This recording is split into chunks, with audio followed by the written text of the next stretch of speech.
Toujours en compagnie de Florent Clavel. Nous recevons ce soir deux personnes. Coralie Haro, bonsoir. Bonsoir. Amélie Vieille, bonsoir. Vous êtes toutes deux co-organisatrices du défilé Toutes en moto qui se tiendra au Mans le jour de la journée de la femme. Ça tombe bien, c'est dimanche prochain. Vous avez réuni 1000 participantes, 850 motos l'année dernière. Est-ce que vous pensiez faire mieux cette année? On espère faire mieux cette année, en effet. Qu'est-ce qui vous laisse penser que vous allez battre ce record?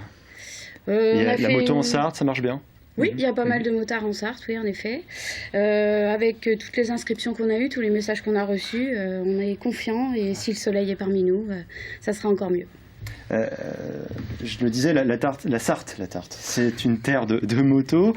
Vous appuyez sur la journée de la femme qui a lieu le 8 mars. C'est quoi le but du défilé ?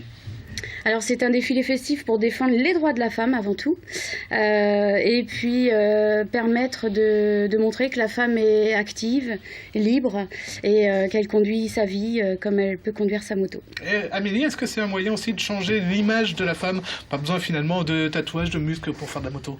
Non, ça aussi, ça permet de montrer qu'on peut se débrouiller par nous-mêmes et qu'on peut faire aussi bien que les hommes. L'événement est organisé dans 11 villes, hein, c'est ça? Tout à fait. Il y a un thème cette année en particulier au Mans? Aucun thème spécifique.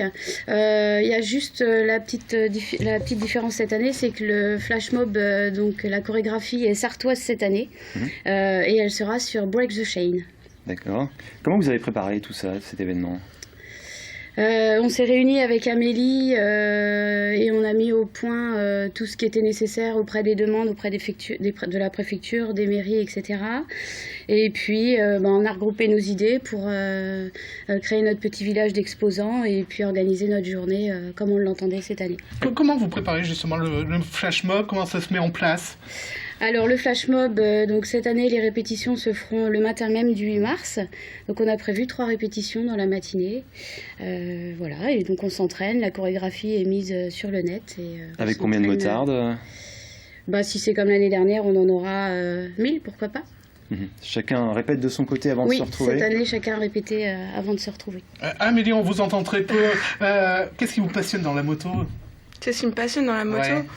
Moi, c'est la piste avant tout, mais c'est vraiment de pouvoir aller où je veux, faire ce que je veux, quand j'ai envie et c'est être libre, en fait, cette liberté. Vous faites beaucoup de parcours, de kilomètres chaque année en moto? Oui, là, j'ai compté à peu près, j'ai fait 12 000 km. Mais après, moi, je suis dans le métier de la moto, donc forcément, j'ai plus la facilité de rouler. Vous vendez des motos? Oui, je suis vendeuse chez Honda. Sur la piste, qu'est-ce qui vous plaît? Vous faites de la vitesse? Oui, cette année, je fais de la vitesse. Avant, c'était de l'endurance. Et ça permet de se libérer, d'être en concurrence avec les autres. Et on croit que c'est un monde où c'est uniquement masculin et pas du tout. Et en plus, les hommes sont super sympas, ils nous aident beaucoup. J'imagine que vous attendez avec impatience d'être les 18 et 19 avril prochains, non? Pour les 24 motos qui reviennent en avril? Oui, qui reviennent en avril, mais il y a aussi le Superbike qui arrive le 28 et 29 mars. Et donc, du coup, c'est ma première course et je suis pressée d'y être. Tout en moto, c'est pour les amateurs, c'est ouvert à tout le monde. Oui. Ouais. Quelles sont les réactions des motards hommes à cette initiative? Ravis d'être parmi nous puisqu'ils nous aident pour la sécurité du cortège. Donc ils sont beaucoup avec nous et ils nous soutiennent beaucoup. Vous-même, Coralie, qu'est-ce qui vous a passionné? À quel âge vous avez débuté la moto? Alors j'ai commencé la moto avec mon conjoint et puis comme on appelle le virus est venu progressivement et puis un jour j'ai décidé de passer mon permis que j'ai depuis presque 1 an maintenant. Donc moi je débute en tant que pilote mais voilà, c'est une fois qu'on a le virus on peut plus s'en passer. Vous êtes sur quoi comme moto? J'ai un 600 XJ. Vous changez régulièrement? Pour le moment, je reste sur la première, mais oui, je pense changer régulièrement. Et vous? Là, actuellement, je suis sur un 600 CBR. Et c'est super bien. Mais il y a des femmes qui conduisent des motos plus puissantes encore. Le maximum, c'est quoi? En femmes, 1300, non? Ouais, 1400, 1300, c'est... Après, à partir du moment où elles ont les pieds qui touchent par terre, elles vont sur tout. C'est bon. Ça file à combien, ça? Sur route Sur piste, sur route 90, 130. Sur piste, aujourd'hui, moi j'ai atteint les 170, mais parce que je roule sur piste en 500. Après, si on roule en 600, en 700, en 1000, 270. de 80, quoi. Vous sans parlez de problème. piste, vous rêvez de faire un jour ou l'autre, pourquoi pas le Dakar, même si maintenant c'est du côté de l'Afrique du Sud, ou d'autres rallyes d'ailleurs. Moi, pas forcément le Dakar. Moi, un peu de piste, pourquoi pas. Oui. Ouais. Oui. Quel genre Quand de je serais preuve bien à l'aise de la piste, comme ça, des petites courses roulages ponctuelles, voilà. un petit 24 heures, non? Avec une équipe 100% féminine? Faut un bon budget, donc pourquoi pas après. Il faut la condition physique, hein. Vous vous entraînez, est-ce que vous faites d'autres choses à côté? Est-ce que vous courez par exemple? Alors vous n'êtes pas encore au niveau de la piste, mais si vous deviez y arriver justement. Oui, je pense qu'il faut un bon physique, il faut être un minimum sportif, oui, en effet.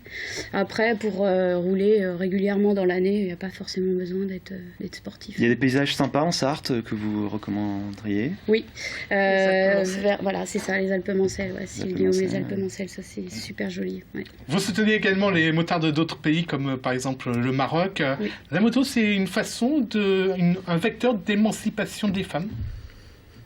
Ça les permet d'être libres, vraiment, toujours. Et surtout, c'est d'aller au bout de soi et de montrer des valeurs. Ce qu'on est capable de faire, tout à fait, ouais, libre, indépendante, femme moderne. Eh ben merci à toutes les deux d'être venues sur notre plateau. Coralie Yarot et Amélie Viel, hein, co-organisatrices de Toutes en moto. Ce sera le 8 mars prochain. Et merci à vous, Florent, de m'avoir accompagné durant ces 30 minutes d'information locale. Ce mardi, vous avez un rendez-vous avec l'actu Vue du Campus.